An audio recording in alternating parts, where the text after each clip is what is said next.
LiberalViewer presents. So, welcome to the October 4th edition of LiberalViewer Sunday Live Clip Roundup. Thanks for joining me.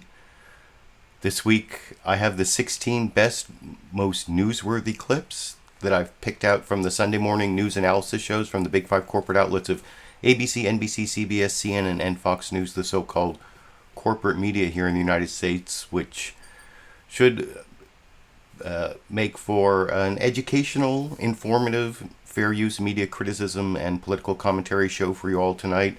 The topic, I came up with the idea for this topic sometime on Friday when I was watching a camera on the White House with this Marine helicopter out in front, waiting to medevac the president to Walter Reed Medical Center because he apparently was in pretty bad condition after having contracted the coronavirus. And, I'm not a big fan of Donald Trump, and I'm not going to send my thoughts and prayers like it seems like everyone's sending thoughts and prayers, but honestly, I don't want Donald Trump to die, certainly not at this point in his term, when it would be the most disruptive and really bad for America, not to mention, he is a human being after all, and we should have sympathy for all human beings. Try not to hate anyone, not wish illness on anyone. At least I honestly try not to. But it's just a grave situation for the country, and especially that I would say, and I'll talk about this later when I get to the clips, that doesn't mean you can't criticize President Trump both for all of his policies, but also for his handling of COVID-19 and his risky behavior, both risky to himself and to a lot of other people, which I will be talking about when I get to those clips. I was feeling a high level of anxiety the last couple days. It's been very disconcerting. I don't know how you all are feeling. You can let me know down in the comment section. But another twist, and I just don't know where it's going to go from here. I don't know who it's going to help politically, although I'll talk about that a little later too. But I do want to start with some political comedy, just because I was pretty happy to see that Chris Rock was back hosting the premiere of Saturday Night Live. I'm not taking a clip of the cold open where Jim Carrey played Joe Biden, and a lot of people didn't like the way he did it. Alec Baldwin was back playing Donald Trump. They did a mock debate. That's one of the things this week, that there was the debate this week. There was the story about Donald Trump's taxes. You'll see that in the ABC News summary coming up. But it's almost like those things happened so long ago. But that's what they started with, and some of it was kind of funny, but the thing is, Alec Baldwin just was not as crazy as Bush actually was in the debate. And I did do a debate live clip roundup the day after the debate. You can go to my channel and watch that. But I want to get to the Chris Rock clip. Like I said, he starts off with kind of a daring joke about Trump having COVID. That's a very tough thing to joke about. And then a few sort of tamer COVID jokes, but Chris Rock is definitely one of my favorite. As my longtime viewers know, I'm a big fan of stand-up comedians. I've seen many of them live, including Chris Rock, and he's definitely Chris Rock, Dave Chappelle, Patton Oswalt, Jerry Seinfeld are some of the best working comedians that I've seen live. And like I said, he did a daring joke at the beginning, then a little bit tamer COVID jokes in the part of the beginning of his monologue that I will show you here. The whole monologue's available down at a link in the video description, which I will talk about with you a little more after we watch it together over here. Before we even get started, let's hey, the elephant in the room. President Trump's in the hospital from COVID, and I just want to say my heart goes out to COVID. So, this is a special show. This show is quite different than every other show. There are so many protocols. Everybody in this audience has been checked, and all week I've had things going up my nose. Every day I come in here, I haven't had so much stuff up my nose since I shared a dressing room with Chris Farley. But, now,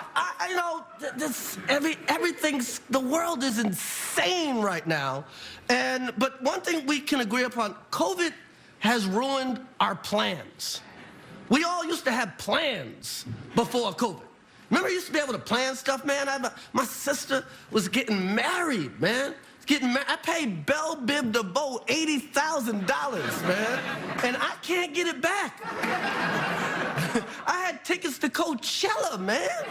I know 200,000 Americans are dead, but I'm not seeing Rage Against the Machine this year, man. That is a travesty. So yeah, I like that, Joe. I like the part that I edited out in the middle. They showed the audience, and I actually thought I should have showed that because they were all wearing masks. They didn't really seem to be social distancing, and I kind of wonder if you watch the entire program, and I put a link to the entire program on the NBC website down. There's a link down in the video description. And if you watch the whole thing, I think you'll see that they are not engaging in social distancing and not wearing masks. The players on the stage, just because they're tested doesn't mean they're safe. I don't know exactly how they came to those rules, but the last joke there about not getting to see Rage Against the Machine at Coachella, I guess for Chris Rock, I can't really say that's white people problems. I was going to say it was rich people problems, but if you follow me on Twitter and Instagram, a week or so ago I did post this in the before times. Here's what I had planned for today. This was September 23rd. I was supposed to see Roger Waters here in Sacramento, and that didn't happen. So I guess I can't criticize Chris Rock for complaining about not going to Coachella. Anyway, I want to get to the news summaries. I'm going to do things a little differently. I'm going to show first the NBC News Meet the Press news summary, which is the longest, best, most detailed, except it doesn't mention the taxes thing, but a lot of the stuff that's happened in the last few days. There's an intro from Chuck Todd, and then I cut out the part where he talks to Kelly O'Donnell because that's all been updated, and then I go to the package. I don't want to really pre-criticize that too much, so I will talk about it with you a little more after we watch it together over here. Good Sunday morning. If there's any good to come from the terribly unsettling news that the President of the United States has been infected and hospitalized with the coronavirus, it is this. Perhaps Americans who have flouted medical advice to social distance and wear masks will now take this disease a lot more seriously. This is all happening just as the country is experiencing a rise in cases amid fears that colder weather will lead to yet another deadly wave of the pandemic. Yesterday, the White House initially offered a far less upbeat report on Mr. Trump's condition than his doctors did, creating public confusion and further doubts about whether we can trust what this administration ever tells us. There are many questions still to be answered. Can and should Vice President Pence campaign while Mr. Trump is hospitalized? Will there be more presidential debates, and if so, will they be in person? And could Senate Republican plans for Amy Coney Barrett's fast-track confirmation get derailed? The news came after a debate performance that was roundly criticized for the president's behavior. Our new NBC News Wall Street Journal poll shows a dramatic change in an election that had been free of dramatic changes until now. Joe Biden leads Mr. Trump among registered voters by a shocking 14 points, 53-39, under 40. By far, Joe Biden's biggest lead in our poll so far. Just 2 weeks ago, Biden's lead was just 8 points, 51-43. Word of caution, our pollsters point out that this poll was taken right after a consequential and extraordinarily unsettling event, that debate. Translation, these numbers could be quite volatile. So we're going to wait to see if this Biden surge is a short-term thing or part of a trend. We have the news covered from all angles, and we begin with our own Kelly O'Donnell. Those mixed messages that we heard yesterday, unfortunately, were not surprising given this White House's history of being less than candid with the public. I came here, wasn't feeling so well. I feel much better now. President Trump now hospitalized at Walter Reed. About 48 hours ago, the president received a special antibody therapy. Yesterday evening, he received his first dose of IV remdesivir. Yesterday, the White House and his doctors offered contradictory updates. His doctors evading key questions about the president's condition. He has not received any supplemental oxygen? He's not on oxygen right now, that's right. You keep saying That's right now, but should we read into the fact that he had been previously? Yesterday and today, he was not on oxygen. That's not true, according to the New York Times, which reported the president received supplemental oxygen on Friday at the White House.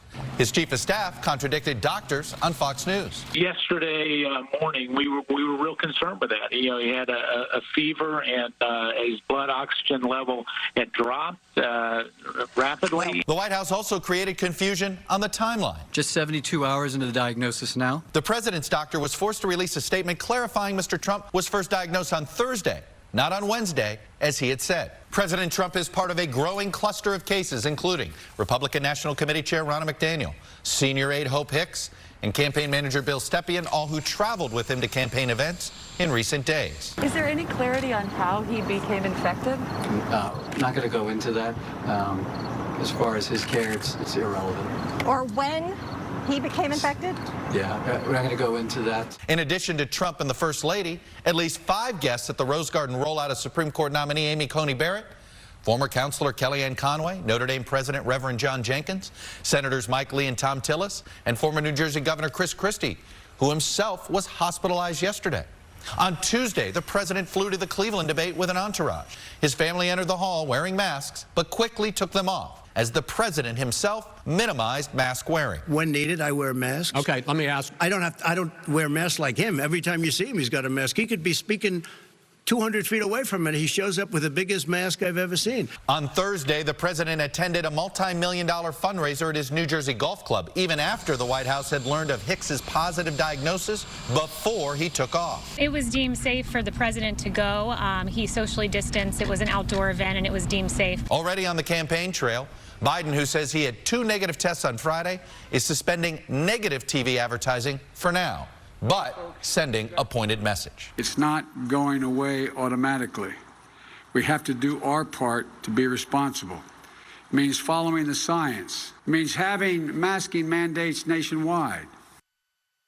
And joining me now is Trump campaign senior advisor Jason Miller. Jason Miller, welcome back to Meet the Press. We should note the White House would not provide a doctor or a senior White House official to offer an update on President Trump's condition. So, Jason, I hope that you are prepared to do that.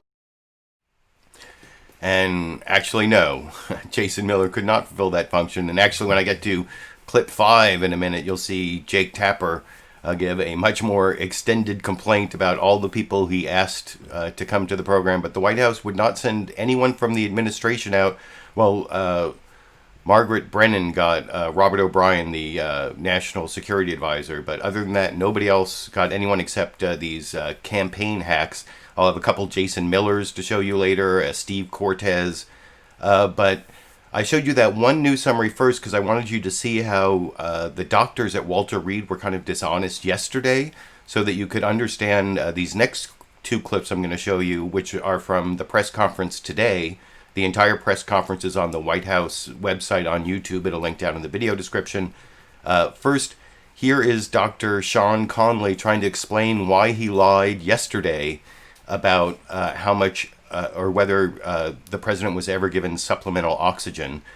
This was the clip that, one of the clips, other than the fact that the president could be discharged tomorrow, but, you know, anything could happen tomorrow at this point in 2020. I mean, that is no type of assurance of what's actually going to happen. But here is his explanation of why he was dishonest about the president getting oxygen, which I will talk about a little more after we watch together over here.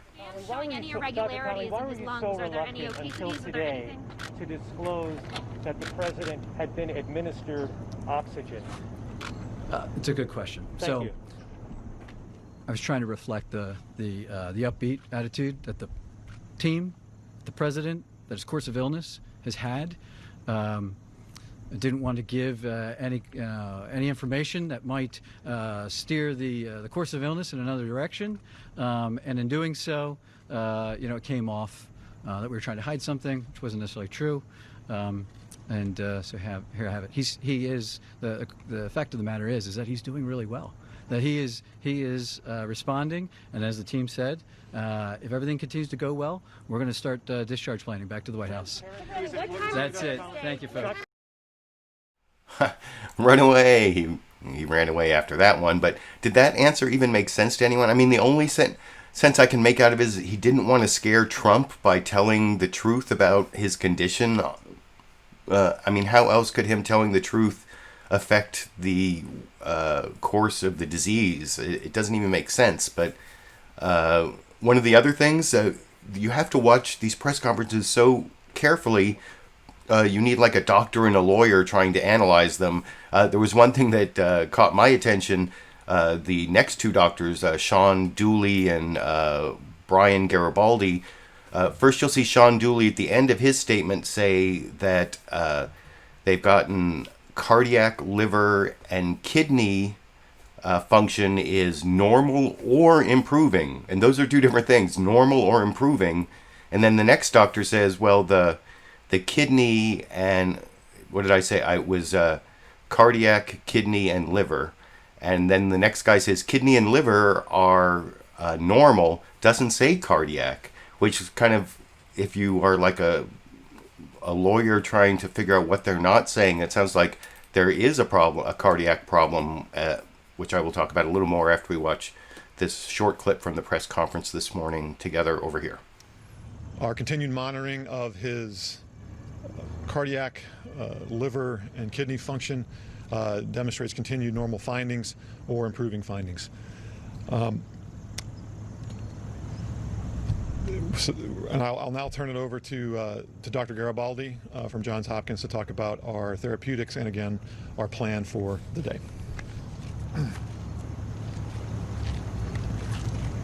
Thank you, Dr. Dooley, and I just wanted to again reiterate what an honor and a privilege it is to take care of the president, but to be part of such a talented and multidisciplinary team here at Walter Reed. The president yesterday evening completed his second dose of remdesivir. He's tolerated that infusion well. We've been monitoring for any potential side effects, and he has had none that we can tell. His liver and kidney function have remained normal.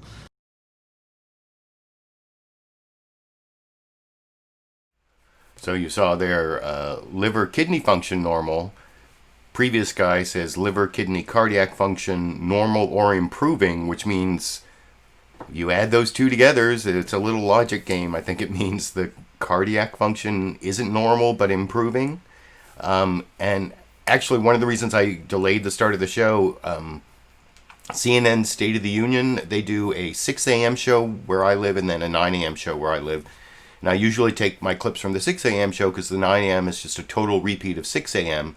But between the two shows, that press conference took place. So Jake Tapper and Sanjay Gupta, the doctor, medical expert for CNN, came back.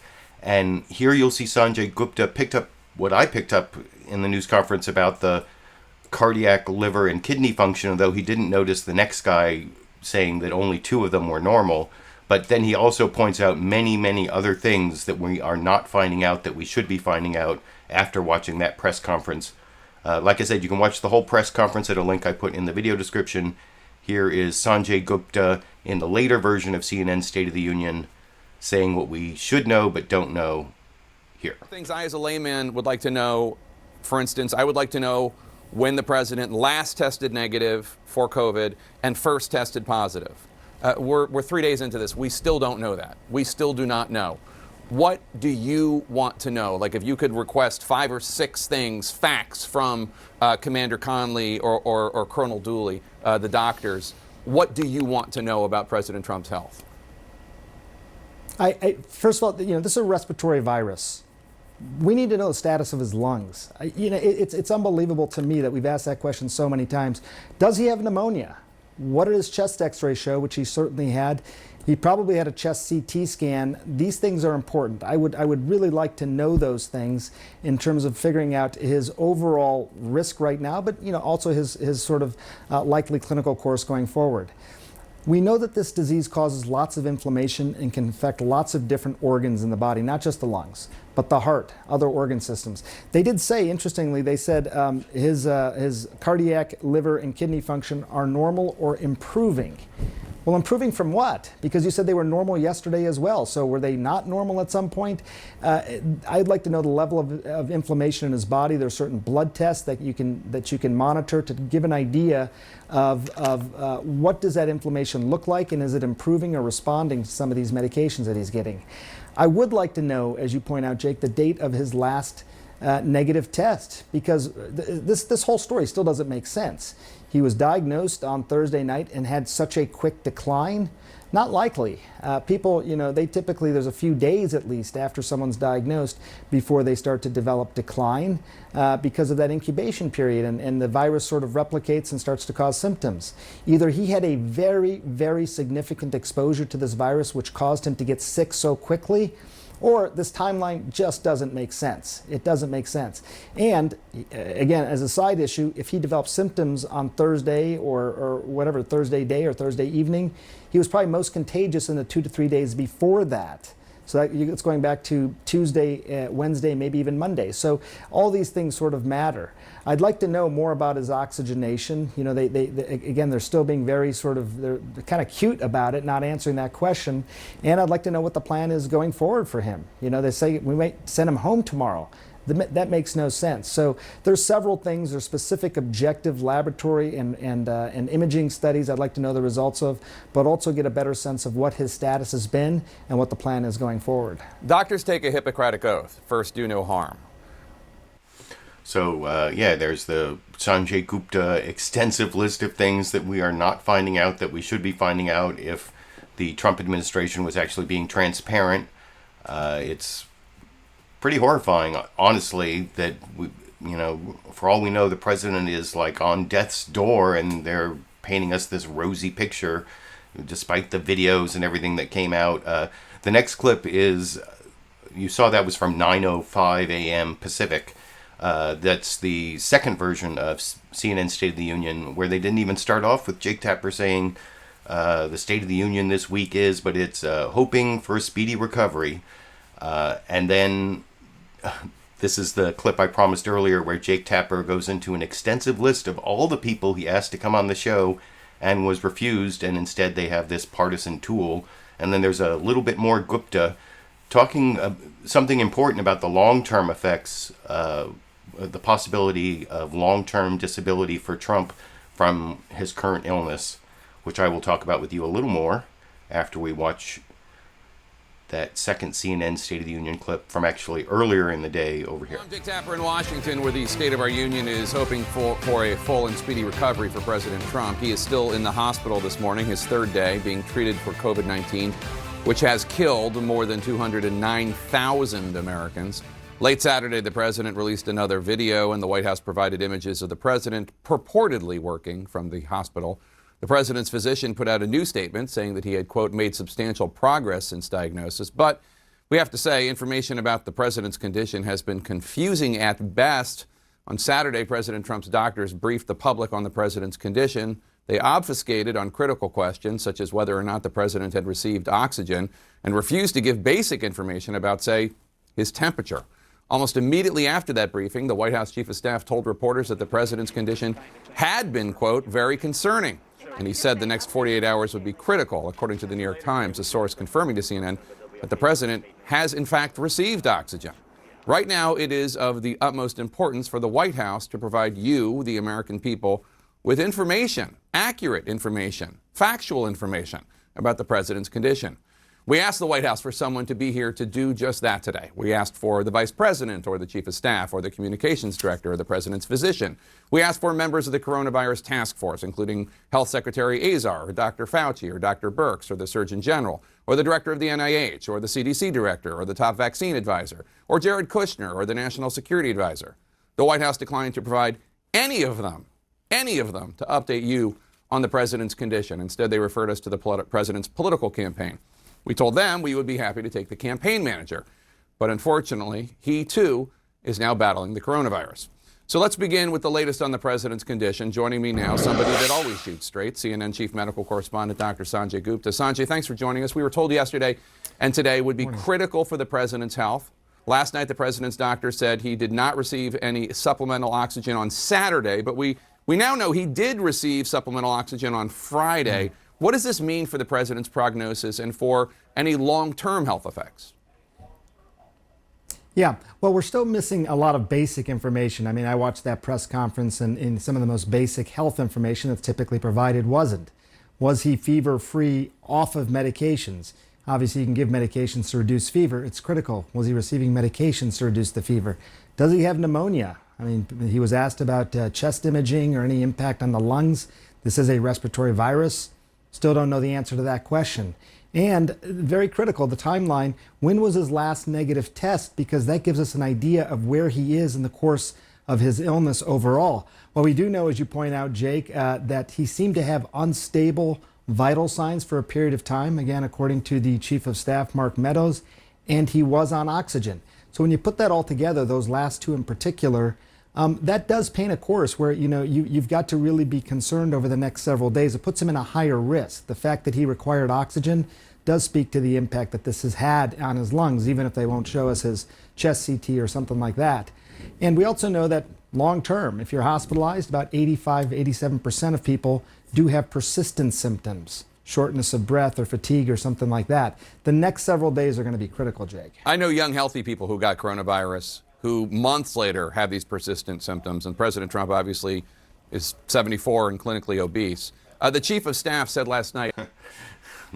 Extra jab there, the clinically obese, which if you've been watching Fox News over the last couple days, it's like some memo went out to everyone on Fox News that they're supposed to say he's slightly overweight. Although I believe the word obese, they said technically obese on Fox News Sunday this morning, though I don't think that's in the clips that I took. But I want to get to the next news summary. This is ABC's This Week with George Stephanopoulos, where I think I said this earlier, they're the only ones who reminded us about the tax story and the huge amount of debt that the New York Times reported that Trump owes to $400 million to somebody. We don't know who, and there's also the mixed messages. And also, this was such a momentous week that you know how they switch off anchors. There's George Stephanopoulos, Martha Raddatz, and Jonathan Karl. Well, such a momentous week. All three of them are here, and I include all three of them in this news summary that I will talk about with you a little more after we watch it together over here. Good morning and welcome to This Week. What a week it has been. When we signed off last week's show, here's what we didn't know. That President Trump had paid just $750 in income tax in 2016 and 2017. On the hook now for several $100 million in debt come due in a second term. The Tuesday's debate would be widely labeled the worst presidential debate ever, with President Trump bearing most of the blame.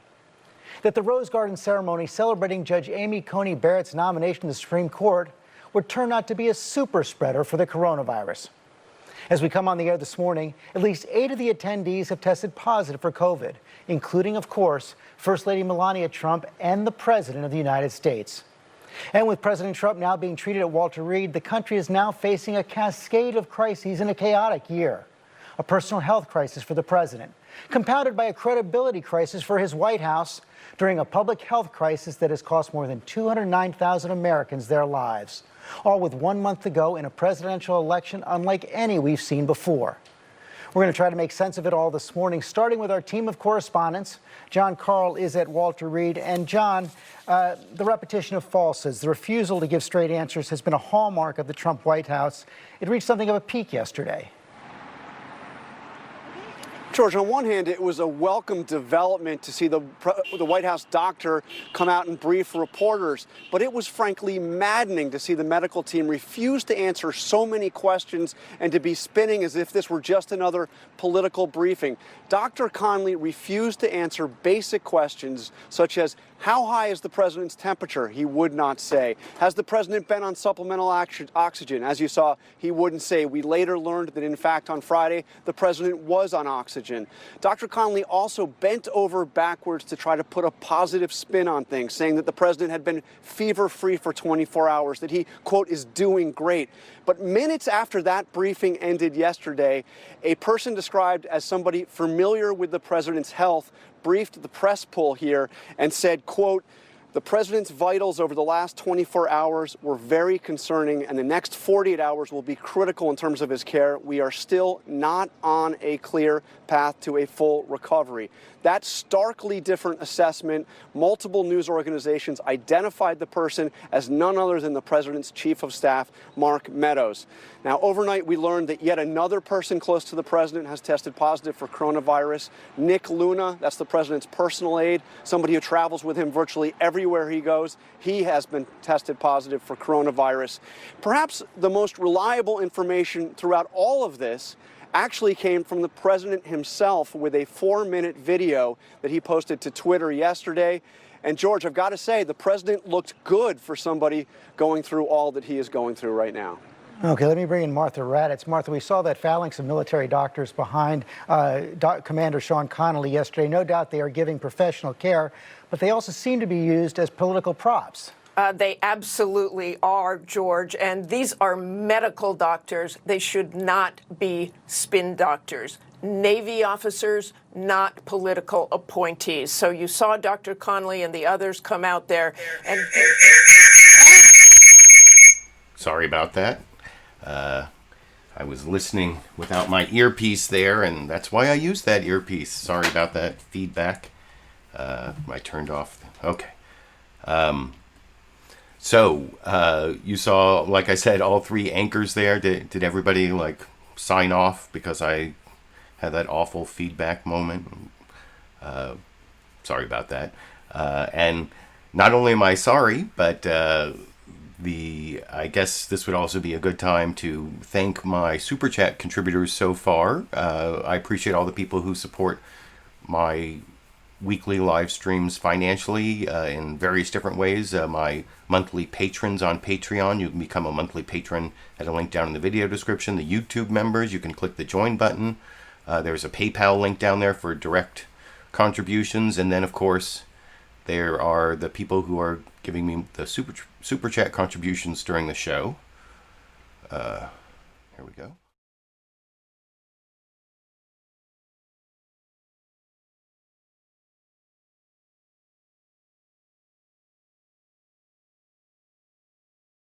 So thank you Matthew, Lulu Girl, and Nelson there for those super chat contributions so far.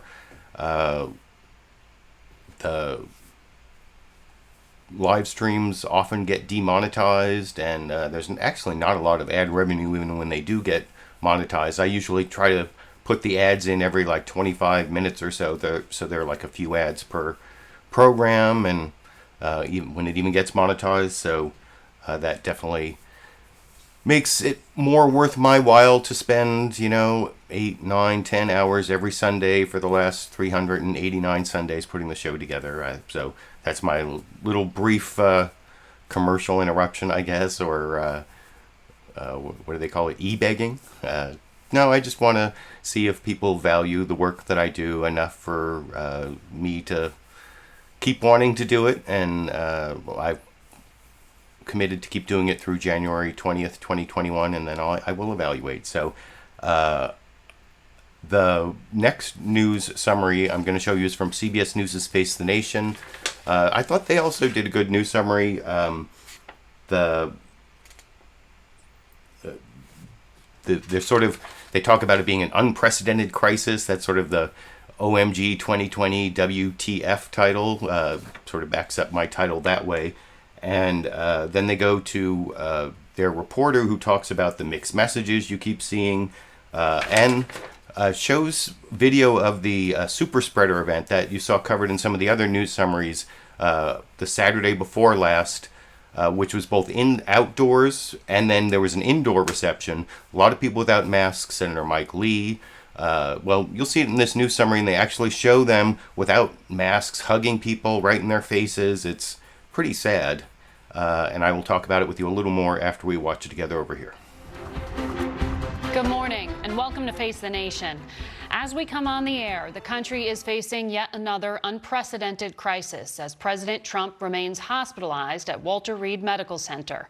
And there are new questions this morning about how the administration is handling his case. We begin today with White House correspondent Weijia Jiang.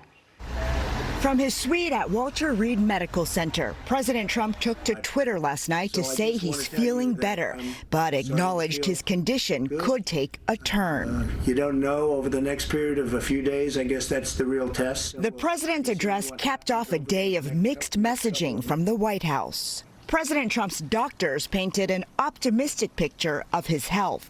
This morning, the president is doing very well. CBS News has learned the president did receive oxygen at the White House Friday before leaving for Walter Reed.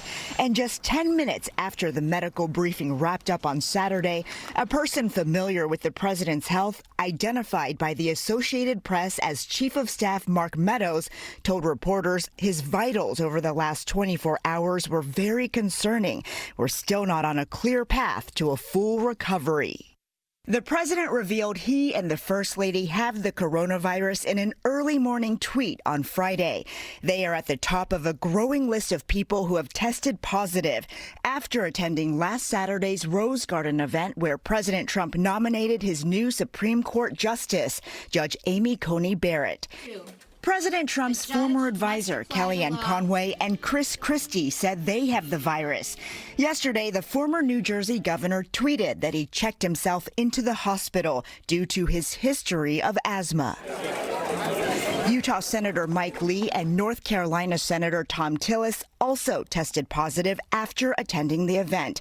And now Wisconsin Senator Ron Johnson has contracted the virus. Despite those lawmakers getting sick, GOP Senate leaders are moving forward with Barrett's nomination as scheduled. They hold a slim 3-seat majority, and a final vote only counts if it's cast in person. So if the virus continues to spread, it could cripple Barrett's chances. President Trump's doctors say he is doing better, but he's not out of the woods yet. He spent his second night at Walter Reed last night, and we are awaiting an update from his medical team this morning. Margaret? Weijia Jiang, thank you. We go now to... So, like I said, you saw some good reporting, a good news summary there, and when they talked about the super spreader event that was also covered in some of the other news summaries, they showed how Mike Lee and Chris Christie were in there hugging. I think there might have even been, was there a brief still of the indoor reception? But I think that's the one thing that kind of got downplayed in the Fox News Sunday news summary, where they do talk about the mixed messages. They do talk about the how the Chief of Staff Mark Meadows was giving a different picture than the doctors, and it's Chris Wallace at the beginning, and then Kristin Fisher in the final news summary I will talk about with you after we watch together over here. And hello again from Fox News in Washington. We begin with the latest on President Trump's health. He remains hospitalized at Walter Reed Medical Center just outside Washington, where he's battling the coronavirus. But there are conflicting reports on his status. The president's doctors painted a rosy picture, reporting yesterday he was doing very well.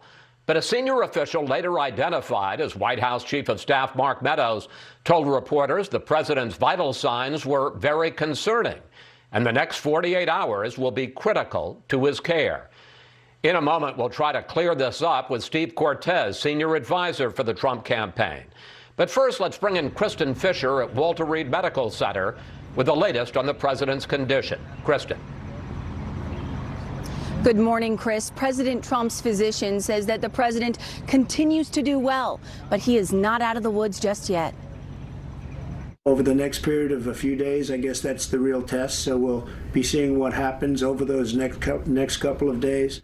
President Trump releasing a 4-minute video Saturday night from inside Walter Reed Medical Center, where he is fighting the same virus that has killed more than 200,000 Americans. When the president was admitted, the White House said it was done out of an abundance of caution. But we now know the mild symptoms that Chief of Staff Mark Meadows had said the president was experiencing were actually much more serious. He's made unbelievable improvements from yesterday morning when I know a number of us, the doctor and I, were very concerned. On Saturday morning, Meadows said the president had gone through a very concerning period and was still not on a clear path to recovery. But mere minutes earlier and just steps away, the president's physician gave a brighter assessment. The team and I are extremely happy with the progress the president has made. It's still unclear exactly when or where the president contracted the virus, but the White House medical unit is looking at last Saturday's Rose Garden ceremony for Judge Amy Coney Barrett. At least 7 people who attended have now tested positive. Changes have now been made to the vice presidential debate, which is just 3 days away. Vice President Mike Pence and Senator Kamala Harris will now be seated 12 feet apart instead of 7, but it is still very unclear if the next presidential debate will even happen. Chris? Kristin Fisher reporting from Walter Reed Medical Center. Kristin, thanks. And joining us now, Trump campaign senior advisor Steve Cortes. Steve, respectfully, I would like to be asking this of a White House official, but they're not putting anyone out this morning for us to question. So I've got to ask you, how is the president? So, yeah, you see there, even Fox News, like NBC News' Meet the Press and CNN State of the Union complaining they couldn't get anyone from the White House, only from the campaign. I think I pre-criticized that news summary, but I think Chris Wallace pretty much makes up for the bias, if any, in that news summary with his very hard confrontational questioning of Steve Cortes, first about the masks at rallies, but then especially about what the First Family did at the Cleveland Clinic debate that Chris Wallace moderated. I don't know, maybe that's why he's so hard on it, that he, well, you'll see, he really points out, well, I mean, he lets him get away a little bit with saying that Trump is not in any danger. But then when it comes to the First Family, he definitely talks about the risky behaviors. And anyway, I'll talk about all that a little more after we watch that clip together over here. Steve, I want to go back to the Rose Garden event last Saturday where the president announced his nomination of Judge Amy Coney Barrett to replace Ruth Bader Ginsburg on the Supreme Court. I want you to take a look at this picture that we have here. 7 people there, the president and first lady, Senators Lee and Tillis, Kellyanne Conway, Reverend John Jenkins, the president of Notre Dame, and Chris Christie. All of those 7 people in that picture have since testified. Oh, sorry, I forgot to say, this is also something Chris Wallace specifically does a lot. When there's something lacking in the news summary, he usually will bring it up cross-examining a witness, cross-examining a guest. But then my question is, if it's so important to ask Steve Cortes about what happened at the super spreader event, why didn't they put it in the news summary? That was the one thing I wanted to mention between these 2 clips I forgot to mention. And anyway, back to the clip, which I will talk about more after we watch together over here. Steve, I want to go back to the Rose Garden event last Saturday where the president announced his nomination of Judge Amy Coney Barrett to replace Ruth Bader Ginsburg on the Supreme Court. I want you to take a look at this picture that we have here.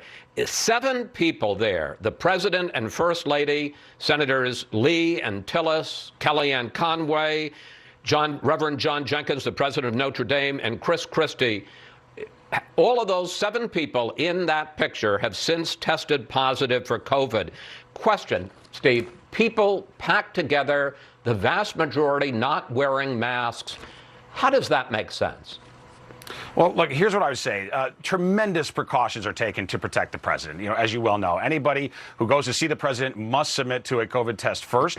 And also, there is significant distancing. People don't physically get close to the president, at least people who don't have to. Of course, his family members, some of the security detail, that's a different story. But I think given these precautions and given that he is probably the most protected person on earth, the fact that he still got infected shows us that, unfortunately, this virus has that kind of power, that kind of communicable ability. And the president, though, and he's made this clear, he was unwilling to completely sequester himself, to take no risk, because leaders take risks. And he is the servant of the people as well as the commander-in-chief. And so he said he must be around the people he serves. And he knew that it was not riskless for him to do so. He could have been hermetically sealed in the residence and been practically guaranteed that he wouldn't get the virus. But instead, he took reasonable risks, not reckless ones, but reasonable risks. Unfortunately, he got the virus. And I think what this shows us for a policy perspective, and I think this is important, Chris, is that we know that even the most severe of lockdowns cannot completely stop the virus. Therefore, we should take reasonable precautions as a society,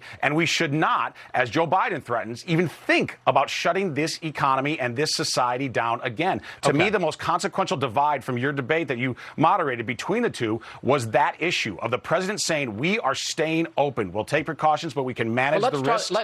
Steve, let's talk about reasonable risk, because there was the debate on Tuesday night, as you say, that I moderated, the rules from the Cleveland Clinic could not have been more clear.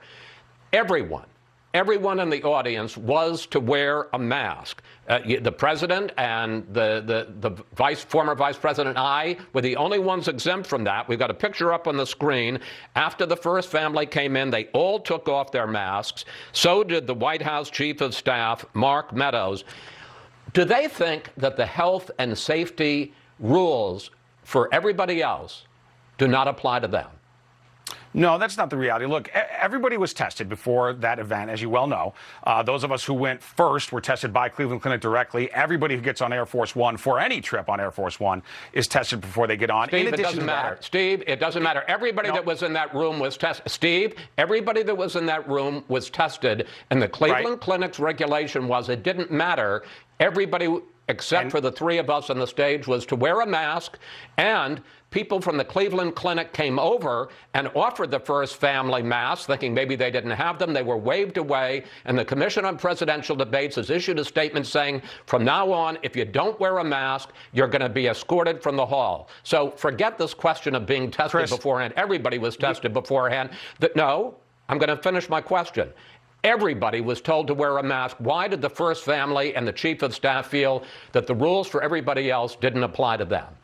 Chris, we believe that masks are very useful. The president has worn them on many occasions, including visiting the hospital where he's now a patient. When he was visiting as commander-in-chief as a guest to visit soldiers there, he wore a mask. So we believe in masks. We also believe in some element of individual choice. People were distanced and they had been tested. Both of those things were true in that convention hall. No, Steve, they weren't distanced, and there were rules, and there was no freedom of choice.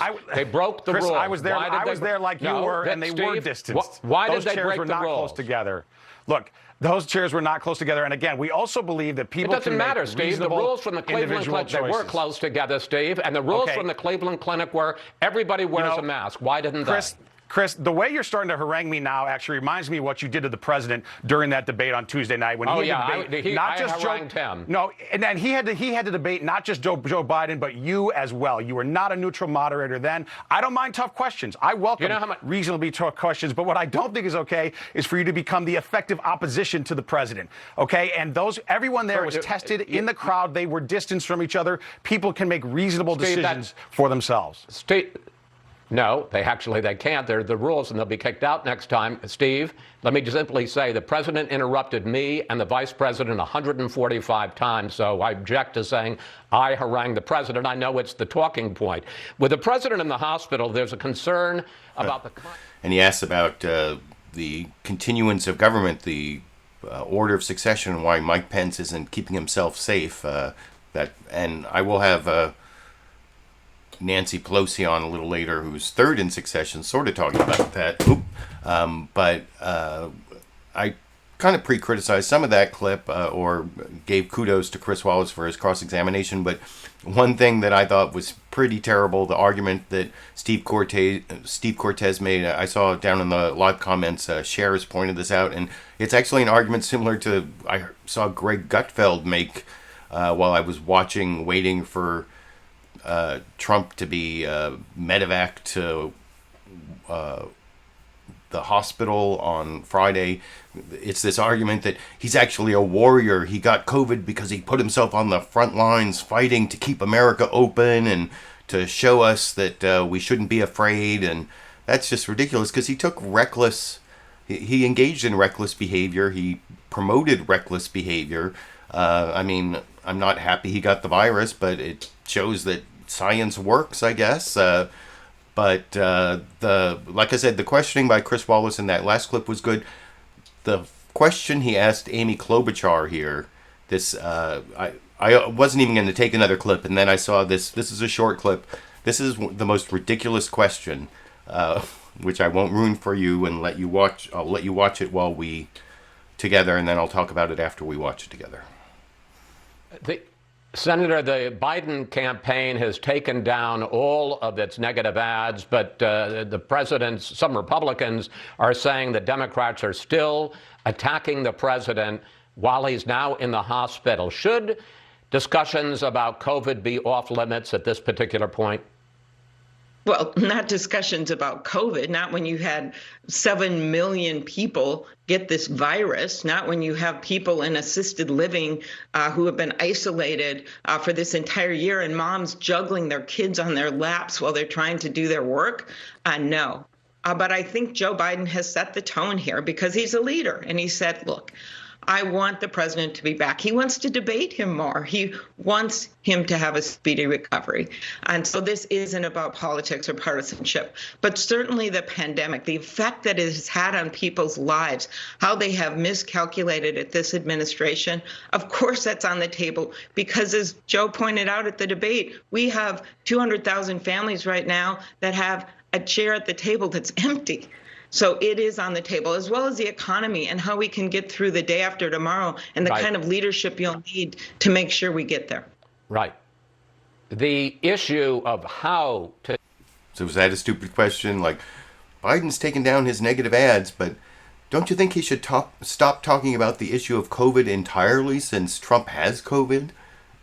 What do you think? Dumbest question that I've shown in a long time, out of Chris Wallace's mouth, so... can't give him kudos for the whole show, but anyway, you can let me know what you think down in the comments section.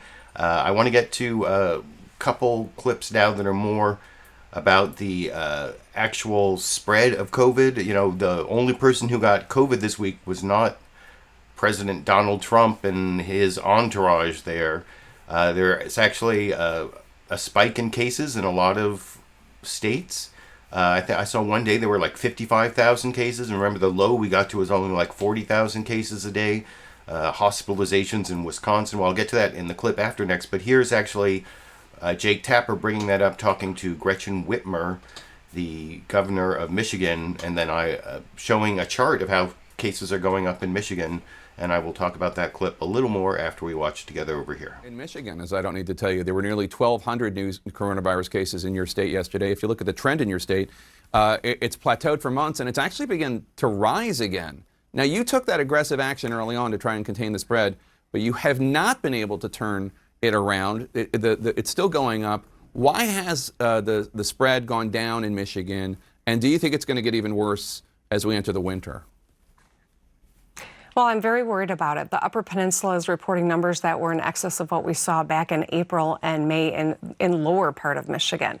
This threat is still very real. And the sad irony is that on the day that the president was admitted to the hospital with the very virus he called a hoax, the Supreme Court in Michigan undermined my emergency rule, my emergency orders that I've had to enact that puts us in the same state as all other states in this nation to save lives. We've saved thousands of lives, and the Supreme Court, on a slim majority Republican vote, undermined that effort. And so I remain very concerned. And the thing that I know is that Michiganders have an opportunity to weigh in on our Supreme Court on this November 3rd ballot. And I'm hoping they elect McCormick and Welch, because we've got to have justices who do the right thing and follow the rule of law. Just a quick fact check. The president didn't call the virus a hoax. He called Democratic and media concerns about it a hoax. That also is false, but that's just the precise lie that he told. After months of holding off... Go ahead, I'm sorry. I was just going to say, I appreciate you clarifying that. I think that's an important clarification. He didn't call the virus hoax, but he called all of the concern, all of the efforts. He undermined that and ridiculed us, ridiculed the press. And now we see that even he is susceptible to this. The most protected person on the planet is susceptible, which means we all are. It's fact-checking the age of Trump. He didn't tell this lie, he told that lie. Governor Whitmer, thank you so much. I appreciate it. As COVID... If it hadn't been for Chris Rock, I might have used that as my political comedy clip, the fact-checking in the time of Trump. He didn't tell that lie. He told this lie about the reaction to COVID being a hoax or whatever. And good kudos there to Jake Tapper for spending some of the time talking about the spread of COVID-19 to people other than Donald Trump and his show. And actually, the best coverage of that was over on CBS News' Face the Nation, where they actually had Mark Strassman do his report from Atlanta. I cut it off a little at the end because there's football at the end, which is like sometimes like the worst copyrighted material. But you'll see they do talk about the spread. There is a map showing the positivity rates, and things are not looking good. I've been saying that for weeks, that as we go into the fall, things are just not looking good, and not just for Donald Trump, as I will talk about with you a little more after we watch that 4-minute... Oh, wait. I have this backwards. This is clip 15, was supposed to be clip 12. If you're following along on my clip list, I just noticed clip 12 and clip 15 have been switched. So yeah, this is clip 15, which should be in the clip 12 spot over here. Cases remain persistently high across much of the country, with new infections surging in the upper Midwest and parts of the West. CBS national correspondent Mark Strassman reports. Wisconsin's one state in a state of alarm, America's hottest spot for COVID. It's not slowing down, it's picking up speed. We have got to put the brakes on this pandemic. For COVID cases per capita, 3 Wisconsin metro areas rank among America's top 5. Wisconsin's 7-day positivity rate is sky high, roughly 22%. South Dakota, Mississippi, and Idaho also report positivity rates above 20%. 14 states report above 10%. In Michigan, Governor Gretchen Whitmer wanted to extend her COVID-19 state of emergency. The state Supreme Court ruled she had gone too far. Here we are, 9 months into the worldwide pandemic, and the virus still kills roughly 750 Americans a day. They're in the ICU, all alone, no visitors nowadays, writing goodbye notes to their children. That's not something that's easy to watch. And yet in Florida and South Carolina, these boozy crowds gather in restaurants operating again at 100% capacity. And like I said, I have it paused there because then it goes to like copyrighted college and NFL football clips that I don't want to show. Probably would get away with it, but they talked about how that last clip was like 20,000 people at a college football game in the South. And then they talked about how NFL is having problems with their players testing positive. Cam Newton, quarterback, testing positive. But I think CBS Face the Nation has pretty much since February given the best coverage of COVID-19 back when nobody knew. They were covering it. They were the only ones covering it, and they had probably the best coverage today as well, and that's why I wanted to show that clip. The next 2 clips are 2 Jason Miller clips. I actually wanted to show Jason Miller, this senior advisor to the Trump campaign, getting cross-examined on pretty much the same subject by Chuck Todd and George Stephanopoulos. And I think Chuck Todd actually does a better job. And there's one reason, I can give you a one-word argument as to why he does better, because he uses the word CDC. CDC is the word that makes his cross-examination of Jason Miller better here. The guy is a total tool, partisan hack. He's sent out there because all he knows is the happy talk. He can't be cross-examined. He'll, in both these next 2 clips, he'll say, well, I'm not part of the White House the White House operations unit or the medical team. But of course, they didn't send anyone out from those places. You can't get them to answer questions. But anyway, here's Chuck Todd and then George Stephanopoulos, both doing a better job, but doing a good job, but Chuck Todd doing a better job cross-examining this partisan tool working for the Trump campaign over here. Can you explain why the president did not quarantine the second he heard about the Hope Hicks diagnosis, and why you guys went on for a fundraiser in New Jersey Thursday night? Clearly, that was against CDC guidelines. Well, it's important to keep in mind that anybody around the president is tested, and not only tested for COVID with a rapid test, but they have their temperature checked. At any of these events, folks are kept back from them by 6 feet. That's the update from the fundraiser that they had, and so people aren't getting that close to the president. But again, the president did not have a positive test yet, and so as soon as it did have a positive test, then of course went to a different level of protocol, and they took the precautionary measure to take him to Walter Reed. And now he's doing much better, and that's the important thing. So what you're saying is the White House does not follow CDC guidelines? Because the CDC guidelines would have meant, no, he would have quarantined somebody who's as close of an aide as Hope Hicks testing positive.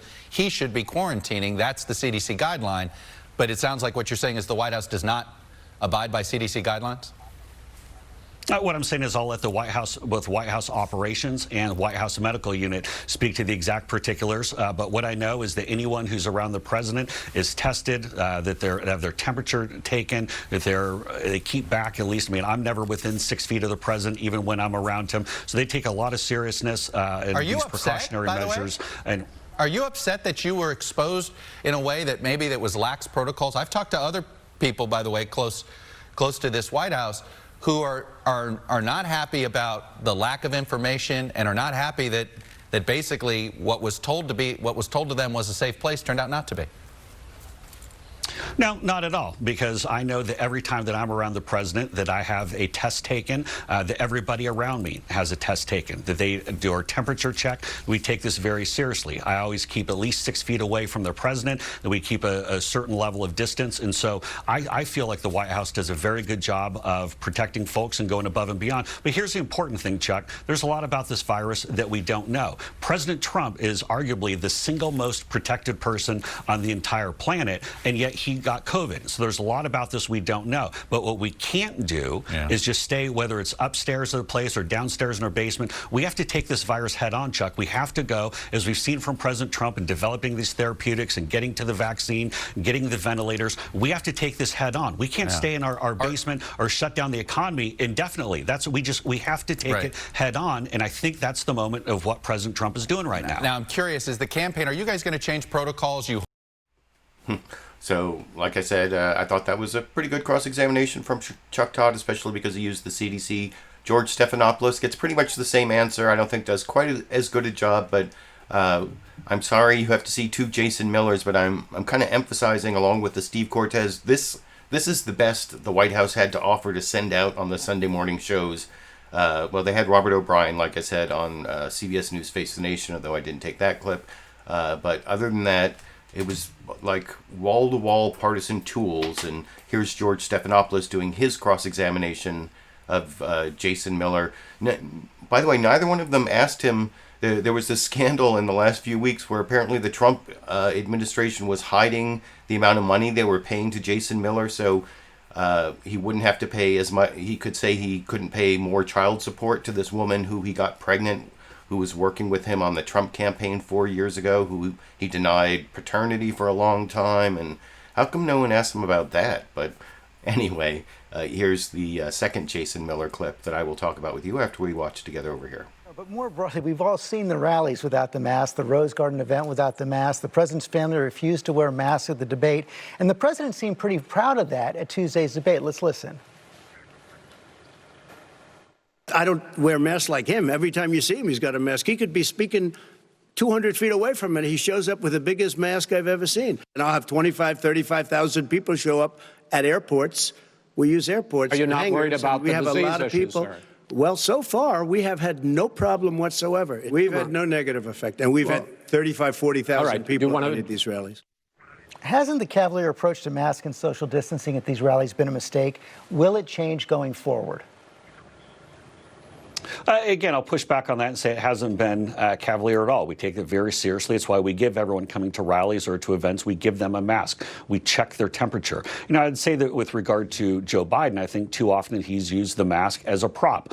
Mask is very important, but even if he could be 20, 30 feet away from the nearest person and still have the mask on, that's not going to change anything that's out there. But also we've seen with Joe Biden, I mean, we can't all just stay in our basement for the rest of our lives. We have to get out there and live our lives and take this on, develop the vaccine, develop more therapeutics, and defeat it. Americans, George, want to get life back to normal. That is the driving thing in everyone's lives right now. They want to get life back to normal. You can't just stay hidden in your basement the entire time.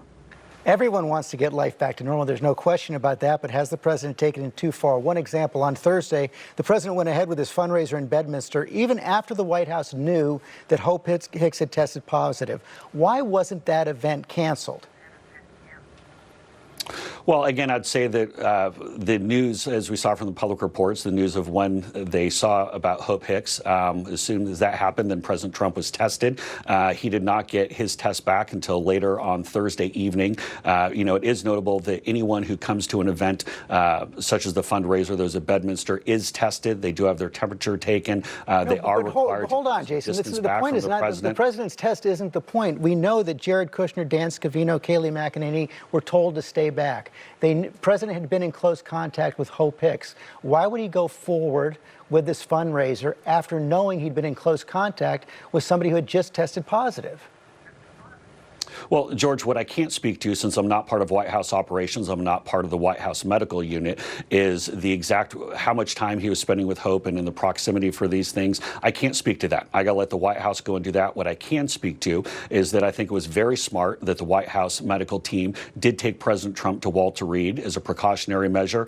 Obviously, as we've seen from the reports, that there were some concerns with how he was doing. We should all be very happy that President Trump is doing much better today, and he was doing much better yesterday. So he's on the recovery right now. I think he'll be back in short order. He's anxious to get back out there on the campaign trail. And that's what I can speak to, having spoken with the president at length yesterday and also seen the briefing from his doctors out in front of Walter Reed. We all want him to get well as quickly as possible. Let's talk about the campaign even before. So you can see, you can compare the two Jason Miller cross-examinations. Like I said, I think Chuck Todd was a little bit better. One thing I wish they pointed out, the fallacy of this, everyone's tested. They had their temperature taken. Temperature doesn't really help as much as people think because of all the asymptomatic transmission. And the one thing that a lot of people weren't doing is wearing masks. At the Bedminster, New Jersey thing, at the Saturday before last, at the Supreme Court Justice announcement. And so if I had any criticism of those two cross-examinations, I would say not enough on masks. But they did talk about some of the risky behavior, and Jason Miller had to fall back on the thing, well, I'm not part of White House operations or the medical team. Well, then why did they send you, dude? Why did they send you? Well, I think we all know why they sent him. But anyway, I have one more news clip I want to show you. This is, if you're following along on the clip list, this is the one I switched around. This is clip 12, which should be in the clip 15 spot, although there are actually 16 clips because of the extra Gupta. I showed you clip 4A there, but yes, this show has extra Gupta. I delayed the show a little so I could get that extra Gupta clip in, but this is actually Nancy Pelosi, the Speaker of the House, talking to Margaret Brennan on CBS News' Face the Nation this morning. And right before this clip, Margaret Brennan introduces her as saying she is actually second in line to the president. If Trump dies and Mike Pence dies, it's President Nancy Pelosi, according to the line of succession passed by Congress. Although I was reading that there might be some constitutional challenge to that. It's never been done, but the chances of that happening, of there being a President Pelosi, because both Trump and Pence die from COVID-19, it's still a very small chance, but it's a lot bigger than it was a week ago. That's all I can say. And you'll see here Nancy Pelosi, she starts off giving us some astounding information that I had already heard, but it's just astounding how the White House is not briefing the Gang of Eight. They're not briefing Nancy Pelosi. She's getting all of her information from the media. And then she goes to the whole prayers for Trump. But what I love about this is by the end of this, there's like a prayer slam in here. Like some of the things she's praying for are kind of like a slam on Trump. But she does it, and she seems kind of nice, and like she's kind of has sort of that like sweet old lady disposition. Or I don't know if sweet is the right word, but you can let me know what adjective you would like to apply to Nancy Pelosi as we watch. This is almost 4 minutes talking about being in the line of succession, talking about a lot of things that I will talk about with you after we watch this final clip together, before the bonus Dash and Sandy clip, the Dandy clip for the Dandy fans out there that I'll play at the end. But here's the final news clip today over here. Given your important role in leadership, how regularly are you being briefed on the president's status, and are you satisfied with the level of communication? Well, we're getting our information the way everyone else is in the media. But in terms of the succession, that's an ongoing process. Sadly, at this time, it comes to the forefront. But let me just say on this Sunday morning, our prayers are with the President, the First Lady, and all those who surround him. Hopefully, the extent, the tracing, the contact tracing will give us an idea of who needs to be treated so that the toll of this terrible virus is even worse than it is. The President has the best of care. That's what we want for him and the family. I've always prayed for the family, for their safety throughout the presidency, as I have done for all presidents. But he's the President of the United States. We pray for his good health, his speedy recovery. But I hope it will be a signal that we really have to do better in preventing the spread of this virus. People always ask, what impact will this have on the election? I said, I'm not interested in that. What I'm interested in is what impact will it be on coming to the table with us and doing what we have to crush the virus, listen to science, have the public-private role that needs to be done to crush the virus. And so hopefully and prayerfully, we wouldn't pray if we didn't believe there was a chance that there could be an answer. And so I pray that in addition to his health, that the President's heart will be open to the millions of people have been affected, hundreds of thousands of families have suffered a death, and also to recognize that a preponderance of this of the impact of the virus is in communities of color who really don't have the kind of access to care that the President or the rest of us have. I want to ask you about the possibility of providing more aid, but first, can you just clarify, how frequently are you personally being tested, and should you be quarantining? No, I was tested. I follow the guidance of our house attending physician, I was tested on Friday negative, but I also intend to be regularly tested. I'm pleased with the reliability of the testing in the Capitol. I think it's better than what is at the White House, or else the President might not have been exposed on the basis of a false negative that put him at risk, that may have put him at risk. We don't know where he got it, but we do know that there was a negative test for somebody with close proximity to the President. Is there any reason to believe that the source of the infection was Capitol Hill? Excuse me? Is there any reason to believe that the source of the infection came from Capitol Hill? I have I've never heard anything like that. I think that the optics of it are that those who were at the White House were the ones who brought the virus back to Capitol Hill. But again, let's look at this in a larger sense of what it means to the American people. We need to have trust. We need to trust that what they're telling us about the President's condition is real. We have to have confidence in the judgment of the doctors who are treating him, that not only do they give a presentation, notice when they give a presentation to the press, it has to be approved by the President. That's not very scientific. That's not very scientific. So I think this can be a unifying moment for our country. We all pray for the President and his family. We all know that we have to do more to prevent this, to crush this virus. And one way not to do it is to crush the Affordable Care Act, which the Senate is in the process of trying to do with moving quickly on this judicial appointment. The President tweeted yesterday that the country... So that's also an important thing that Nancy Pelosi pointed out, that like the medical information is approved by the President in a political way.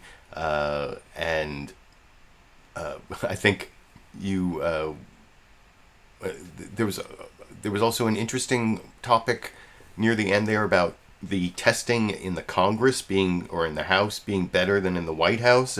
I know the Abbott 15-minute test they use has a lot of inaccuracies, and then Trump apparently got a confirming PCR polymerase chain reaction, which uses this reactant to create more of the DNA and figure out. And anyway, I don't want to go into all those weeds. I don't know why I got onto that, but I never really thought about like whether Congress has better testing regime than the White House, and what she said is true, that their testing must have failed because, like, everyone who gets to the president is tested, and somebody had a negative test and was still positive. But that's the thing. You can have a negative test and still be contagious hours later, or, I mean, you could be developing...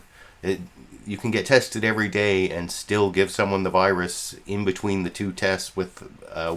when you still had a negative test in your past and haven't had the positive test until your future or whatever. So that was a good point to bring up, an interesting point about whether the testing's better in the White House or the Congress, and I'm not even sure what the details of that are. I'd like to learn more about that. But like I said before I showed the clip, one of my favorite parts was... what I really liked about that clip was the prayer slam. It was like somewhere in the middle there. I pray that this will also open up Trump's heart to, basically what an asshole he's been, and empathize with the plight of the American people and start helping them instead of, well, anyway. If you've ever been to a Passover Seder, I think you know what happens when you pray to open up someone's heart, but then God hardens Pharaoh's heart. Isn't that in the Passover Seder like 10 times until even like all 10 of the plagues? I think that happens. But maybe Nancy Pelosi will, her prayers will be answered. I don't know. Or maybe she'll be President Pelosi. That I don't know if anyone's praying for that. I don't think anyone's praying for President Pelosi, but could happen. And anyway, that's the final news clip I wanted to show you. I've been following along some of the live comments along the way. I noticed since I showed those Super Chat contributions, I got contributions from Tom Trask, I think, who liked that Chris Wallace cross-examination of Steve Cortes. I think this clip is worth the cost of admission. And then Chrismer and Dave with a contribution. Then I saw Georgina Bibiano. I'm really bad at pronouncing people's names. I became a member, so I appreciate that. I also got a nice PayPal contribution I saw in my emails. I don't know if that person wants me to say their name, but thank you for that. And so I'm going to finish up the show, but I did promise a Dash and Sandy or Dandy clip. This is, I talked... when I did my debate clip roundup, dogs and cats living together. I think wasn't that on? That was on Wednesday, wasn't it? I didn't put a link to my debate clip roundup in the video description, but I'll put that down there now. I think I talked about dogs and cats. It's like a Ghostbusters 2 reference, but here I did get some Dash the cat and Sandy the dog interaction in one of the places they often interact, right by the door, and it seems nobody wanted to go outside, but they were sort of jockeying for position in the Dash and Sandy clip that I will end the show with for you tonight. Over here.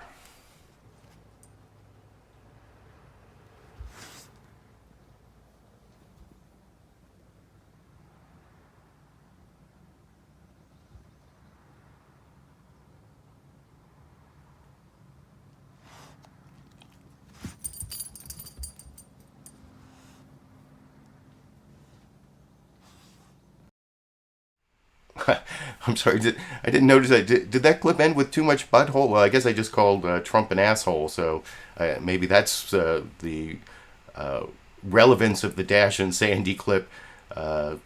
Anyway, that's Dash and Sandy, the Dandy clip. I appreciate all of you who joined me. I hope you appreciate the time and effort I put into watching all these shows, picking out the clips, capturing them, figuring out sort of what I was going to say in my notes on my clip list, and then doing the broadcast and talking to all of you. I enjoy it. I've been doing it every Sunday for more than 7 years, 389 Sundays, so I guess I wouldn't do it if I didn't enjoy it to some extent. So who knows, maybe I will even keep doing it, just not necessarily every Sunday.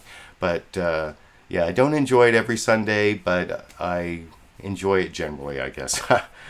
Anyway, I did enjoy it this Sunday. I hope you did too. And until next Sunday, or I think I may do on Thursday, I may do another debate clip roundup for the vice presidential debate. I think that's likely. I saw someone asking about that in the comments. So look for that. I can't promise. It depends on like what's going on and whether the debate even takes place, and whether there are like commentary worthy clips. But I think it's likely I will do a vice presidential debate clip roundup probably Thursday morning sometime, or sometime Thursdays. It's Wednesday night if you don't know the debate. So until then, or until I did upload some other videos in the last few weeks, so that I might see something that I want to upload. But until then, or until Wednesday, or until next Sunday, or whenever it is I'm back here, I guess I will be seeing all of you around the internet.